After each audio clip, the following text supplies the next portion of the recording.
조희대 네. 예언할까요? 조희대 예언. 네, 좋습니다. 조희대는 사퇴합니다. 사퇴한다. 청문회 나오기 사퇴가 전에? 안 되면 청문회 나오기 전에 사퇴할 수도 있고요. 14일이죠. 청문회가. 네. 그럴 개연성이 가장 크고요. 안 되면 탄핵시켜야 됩니다. 그리고 지금부터 탄핵하겠다라고 빌드업을 해야 사퇴도 가능합니다. 그러니까 어제 이제 서울 고등법원의 이제 판단, 재판 연기한다라고 하면서 일단은 그동안 우려였던, 그러니까 후보가 아예 안 되는 상황, 뭐 플랜 B 얘기도 뭐 일각에서는 하면서 준비해야 된다 이런 얘기를 했지만, 그러니까 플랜 B에 관련해서는 네. 저는 그 5월 1일 딱 그 사태가 벌어지고 예.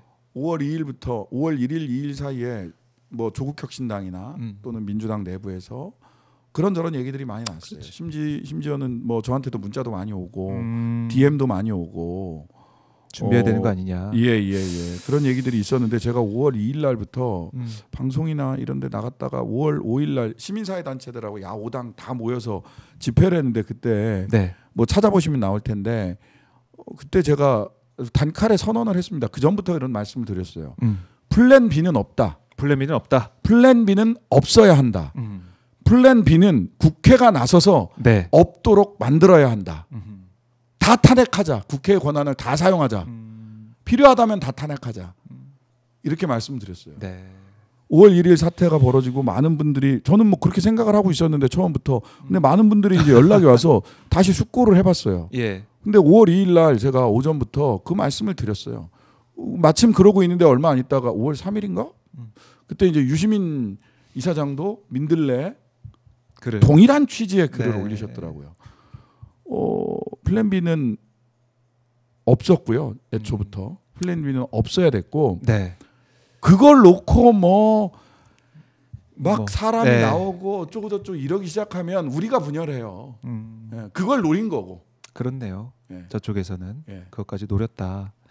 그래서 결국 조희대의 이런 판단 이후에 서울 고등법원이 재판 기일까지 지정을 했지만 일단 어제 연기를 했습니다. 네네. 연기한 것은 뭐 순리도 같다 이렇게 보면 되겠죠? 순리. 예. 어떻습니까? 어떻게 봐야 됩니까? 이거는 국민들이 나섰고 국민들이 다 야 탄핵하자. 우리가 판사 탄핵을 처음 한 게 누군지 아세요? 임성근이에요. 임성근.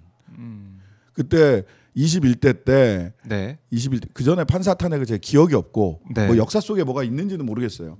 근데 그 양승태 사법농단 관련해서 전부 다 막 갔는데 저 재판에 넘겨진 양승태 사법농단 판사들이 양승태부터 시작해서 재판 연기 막 질질 끌다가 직권남용의 희한한 법리가 만들어지면서 즉 권한이 없으면 남용할 수 없다. 권한도 없는데 그러니까 권한이 없는데도 사람을 이렇게 강제로 의무 없는 일을 하게 하면 더 큰 죄가 돼야 되는데 근데 이제 대법이 양승태를 봐주기 위해서 만들어낸 법리가 권한이 없으면 남용할 수도 없다라는 거죠. 맞아요. 그러면서 권한이 없다. 그 재판 침해할 권한이 없다 누구도. 그래서 다 무죄를 줬어. 그래서 그때 이탄희 의원이 임성근 전 판사가 이게 저기를 앞두고 있었거든. 이 정년퇴직을 앞두고 있었어요. 이거 그냥 맞아요. 옷 벗게 하면 안 된다 해서 탄핵을 발의를 해서 엄청나게 오랫동안 노력을 하고 여론의 역풍도 견디고 심지어 민주당 안에서도 조심스럽다 역풍 온다 뭐 이런 등등등등등을 해서 임성근 탄핵을 했다고. 그렇죠. 탄핵을 했는데 정년 퇴임이 되면서 헌재에서 판결에 실익이 없다라고 해서 각하해 버렸어요. 각하했죠. 예. 그때 얼마나 힘들었습니까? 그런데 지금은 국민들이 야 탄핵해 한 명 하든지 아니면 다 해. 고법까지 다 탄핵해 이런 여론이 들끓었잖아요. 그렇죠. 예. 그러니까 국민들이 그 계엄군 투입했을 때 국회 앞에서 계엄군을 막아냈듯이 사법 쿠데타, 사법 내란을 조희대의 난을 국민들이 막아낸 겁니다. 국회와 콜라보해서. 그다음에 두 번째 원인은 재판부 내부 판사들 내부가 지금 팥죽 끓고 있어요. 그렇더라고요. 실명으로 계속 그리고 실명으로 계속 코트넷에 올라가잖아요. 코트넷에 계속 올라오는데 그 하이라이트는 어제 그 발표된 어제 바깥으로 알려진 서울중앙지법 김주옥 부장판사의 글이었어요. 김주옥 부장판사. 저는 이 글 보고 너무 네. 정말 뭐 거친 말이나 감정적인 말이 하나도 없어요. 이 문장을 전체적으로 첫 문장부터 시작해서 마지막 문장까지 딱 보고 이것이 판사의 문장이다 라고 느꼈어요. 정말 깔끔한 논리로 정리를 해놨어요. 네. 그러니까 뭐 목차만 봐도 1. 조희대 대법원장은 반 이재명 정치투쟁의 선봉장이 되었습니다. 2. 과대망상에 기반한 착각입니다. 3. 사법부는 대법원장의 사조직이 아닙니다. 네. 4. 서울고등법원은 공판기일을 변경해야 됩니다. 5. 전국 법관 대표회의는 즉시 소집되어야 합니다. 네. 사과하고 사퇴하라. 안 되면 전국 법관 대표회의에서 사퇴 권고안을 만들어야 된다. 그러니까 과대망상증 환자 조희대 빨리 사과하고 사퇴해. 네. 안 그러면 법관들이 다 일어나야 돼. 라는 취지예요. 근데 이 얘기를 너무나도 정말 정돈된 언어로 감정 하나 섞지 않고 또박또박 논증을 하거든요. 네. 이거 꼭 한번 읽어보세요. 이런 게 판사의 문장입니다. 그러면서 더 이상 저는 버티기 어려운 상황이 올 거라고 봅니다. 조희대가 버티지 못할 거다. 그리고 보세요. 법관들 입장에서도 심지어는 보수적인 법관 입장에서도 네. 대법원장이 그리고 대법관 전원이 국회 청문회 증인으로 채택이 됐어요. 안 나가면 국회 증감법 위반이에요. 고소고발될 수 있어요. 그렇네요. 예. 나가면 네. 사법부의 위신은 존엄과 위신은 완전히 추락하는 겁니다. 저는 이미 많이 무너졌지만 그래도 네. 지금 일선에서 일하고 있는 판사들의 최소한의 자존감 그리고 사법부 3권 분립에서 사법부가 우리나라에서 우리 공동체에서 해줘야 되는 역할을 생각을 한다면 사퇴해야 됩니다. 청문회 개최 전에 사퇴해야 됩니다. 그게 네. 최소한의 도리입니다. 염치고. 네. 그러니까 사퇴를 안 그럼 탄핵이다. 사퇴 아니면 탄핵. 그러니까 그 자리를 지키지 못할 거다라고 말씀하셨는데 예. 그럼 그걸로 끝이냐? 이렇게 아니죠. 물어보실 것 같아요, 국민들께서는. 아닙니다. 예. 일단 어제 조국혁신당은 조희대를 직권남용으로 고발했습니다. 공수처에. 예.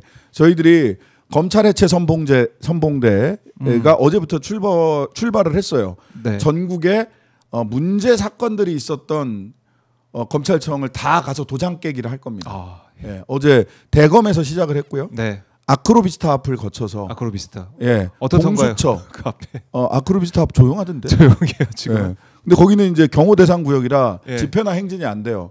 그래서 3열로 행진을 해서 쭉 가다가 깃발을 들고 사진 있으면 좀 나오면 예. 좋겠네. 그러다가 아크로비스타에서는 집회나 행진이 안 되기 때문에 1열로 5m 간격으로 말하자면 1인 시위를 어렵네. 1인 시위를 이동하면서 하는 거죠. 예. 그래서 아크로비스타 앞을 거쳐서 공수처에 3시에 도착했어요.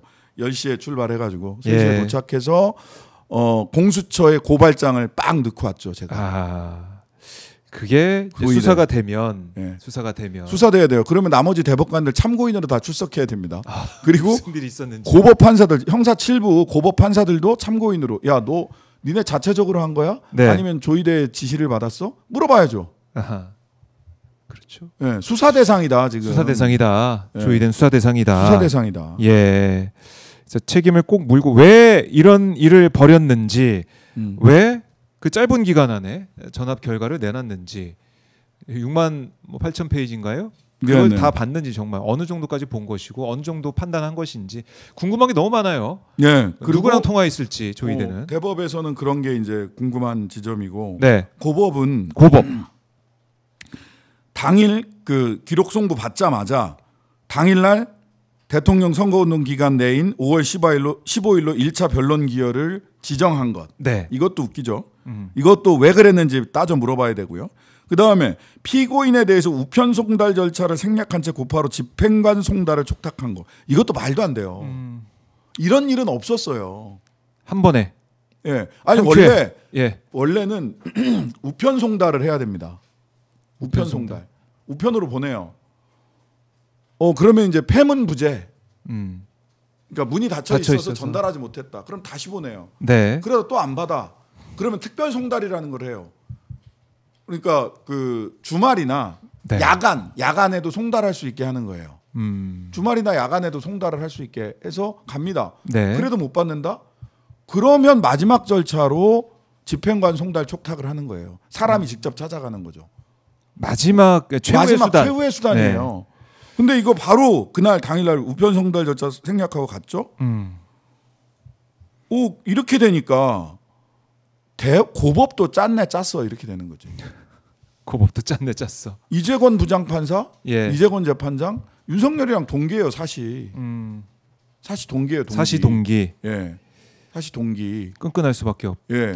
그다음에 이거는 지금 제보해 주시면 좋을 것 같은데 이게 뭐 찾고 있어요. 네. 찾고 있는데 송미경 주심이 다 쓰는 거거든요. 주심 판사 한덕수랑 굉장히 사적 인연이 깊다. 한덕수와 또 연결돼 있는 네, 고리들. 그래서 이제 저희들이 아주 구체적인 제보가 있었어요. 네. 아주 구체적인 제보가 있어서 송미경 부장판사한테 공개적으로 송미경 주심 판사한테 공개적으로 제가 물었는데 묵묵부답인데 네. 한덕수 롯데 백화점에서 한덕수가 주례 그다음에 국민의힘 출신의 네. 신모 아나운서 전 아나운서가 사회를 보면서 결혼식이 진행됐다라고 하는 아주 구체적인 제보가 있었어요. 근데 이제 이게 사진이나 뭐 이런 걸 못 찾겠더라고. 예. 근데 거기에 참석했던 분이 뭐 제보할 수도 있고요. 나중에. 그러니까 뭐 굉장히 구체적이더라고. 장소, 예. 사회자, 주례 뭐 이런 걸 쫙 말씀을 하시고 그쪽이 뭐 시가가 이런 쪽이다. 뭐 왜 롯데에서 했느냐 하면 뭐 예. 등등등해서 굉장히 구체적인 제보가 있었는데 크로스 체크가 한 차례는 됐는데 두세 차례 이런 건 더 해야 되거든요. 네. 그래서 그냥 그랬습니까 하고 제가 묻고 말았어요. 아직 답변은 없는데. 예. 네. 그래요. 자, 이제 그런 인연들이 설키고 엮여가지고 지금 그동안 우리가 보지 못했던 사상 초유의 일들이 대법원 그다음에 서울 고등법원까지 왔다가 일단은 이게 연기가 되면서 국민들이 계엄군 막아낸 것처럼 국민들과 국회 콜라보가 사법 쿠데타를 사법 내란을 막아낸 것이다. 그러니까 지금 3차 내란 진압입니다. 네. 1차 윤석열, 예. 2차 내란 대행 한덕수와 그 누구야 그 최상목, 네. 3차 조희대, 3차 내란 진압을 한 거예요. 참 우리 국민들 대단하십니다. 그러니까 중간에 직위원도 하나 있었구나. 직위원도 있었죠. 그건 뭐 조금 지금 보면 막 왠지 사소한 느낌이 드는데 썽질 독국이는 직위원이 최고지. 그렇죠.